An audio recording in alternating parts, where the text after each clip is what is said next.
everyone! Today we will be building a birdhouse. In your kit, you should have 6 pieces of wood. A front that has about 20 nails attached to it with some white duct tape, a left side, a right side, a bottom, a top, and a back with a hole drilled in. Now your wood has Sharpie marks on it that indicate where your nails will go. And you should also get a hammer from your house. Now if you don't have a kit, I recommend going to my website and looking at the directions for building a birdhouse, and all the information you will need will be there. Let's begin. Okay, the first step is to remove the duct tape with your nails in it. Now you want to be careful, because if you hold it upside down, the nails might fall out. So you need to take the nails out of the duct tape pouch that they're in so that you can use them. Once you've unwrapped all of your nails and laid them out so that they won't fall, you're going to start by taking your front. Now it's labeled front, so with the top pointing up so that the circle is on the top part of your piece of wood. And you want the words to be on the inside of your birdhouse so you don't see them, like this. Then you take your right side that is also marked with pencil and you put that on the inside. You want to make sure that the arrow pointing to the front is pointing to your front piece of wood. Now you want to line them up flat with the front, so when you look at it from the front you don't see the right side. Now you're going to take a nail and stick it into your Sharpie hole in the front. This is a lot easier if you have another set of hands to help you, and if you're having trouble nailing the nails into the wood, you can always pre-drill the holes. So you can either hold your hammer back here, but if it is easier, you can hold it closer to the head. And you want to be careful as you go and make sure that you're making the nail go in straight.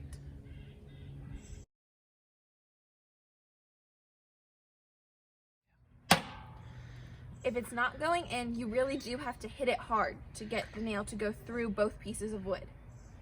Now we're going to repeat with the other side.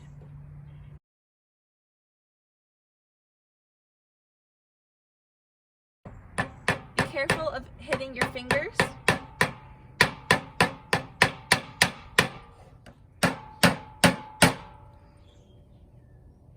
And you really do want to keep it straight and hold it there, otherwise the wood will want to move.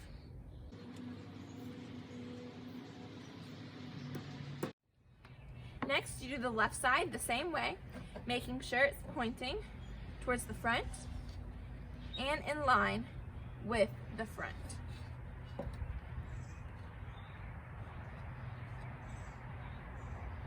You want to make sure that as you do this, it's flat on the bottom, because you will be setting it on a piece of wood as the bottom, so you want this all to be a straight line.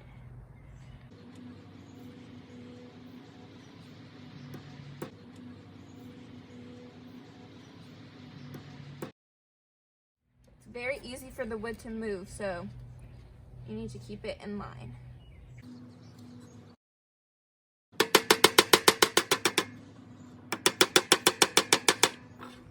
Next is the bottom. So what you want to do is you want to flip it over, flip what you've had so far up over, and you take your bottom piece and with the words on the inside, so you're not going to see it, but you do want to make sure that the arrow pointing front is pointing towards the front as you lay it down. Now the most important thing to keep in mind for this one is that you want it to line up in the back, because you're going to put a backing on at the end, so this all needs to be straight. But you will see that there is a slight border around the whole sides and top, and you do want that to be there. Just make sure it's lined up in the back. And there are only 3 Sharpie marks. There's only 3 nail holes for this bottom, with the one single being towards the front, okay? That lets you know that your wood is pointing the right way. All right. And you do want to look and make sure that the nail will go into the wood on the side. And if it won't, you might want to move it over just a little bit.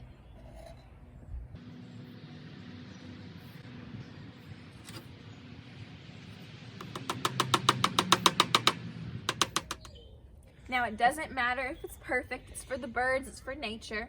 So now you just repeat with the other two holes.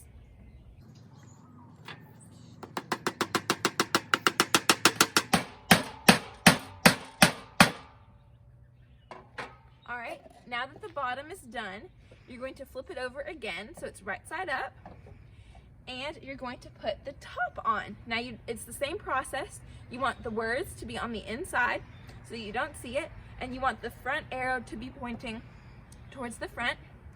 And again, there will be a slight border around the whole thing, but you want it to line up with the back. And again, there are 3 holes, with the side with 1 hole being towards the front.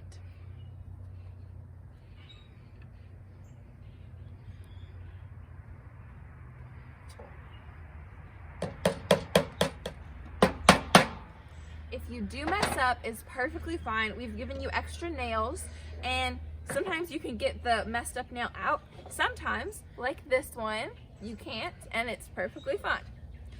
Now we're going to move on to the back. This is our final step for building it. So you want the words again on the inside with it pointing up with the arrow, and this little hole is for hanging, so you want that up and visible. So you want it to be lined with the bottom. It should fit perfectly right there, and it should fit flat against all the other pieces. Now you're going to turn it over so that the back is on the top. And you have 4 Sharpie marks indicating where you should nail your nails in.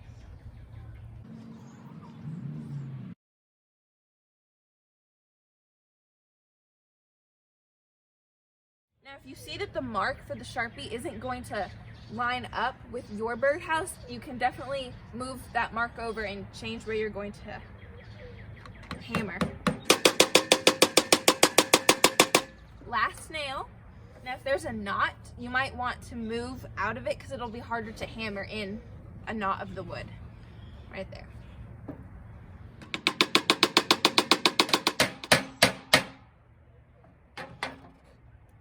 There you go. You have your birdhouse all built. And see, it's not going to be perfect, but it's yours. You did it. You just use hammer and nails to build a structure, just like the pioneers did back when they had to build barns. And this was called barn raising, and it was a whole neighbor affair, and everyone would help build someone's barn, and then you would go and help build another neighbor's barn. So this is sort of your version of barn raising. You definitely had people helping you, I assume. So good job. Now, I know it might take you a couple of tries to finish, and it might be a little difficult at times, but once you complete it, you can decorate it any which way you want. I chose to paint mine, but you can use stickers, you can use anything you have in your house to decorate it, and then don't forget to hang it up so that the birds can enjoy. I hope you've had fun and that you learned something during this.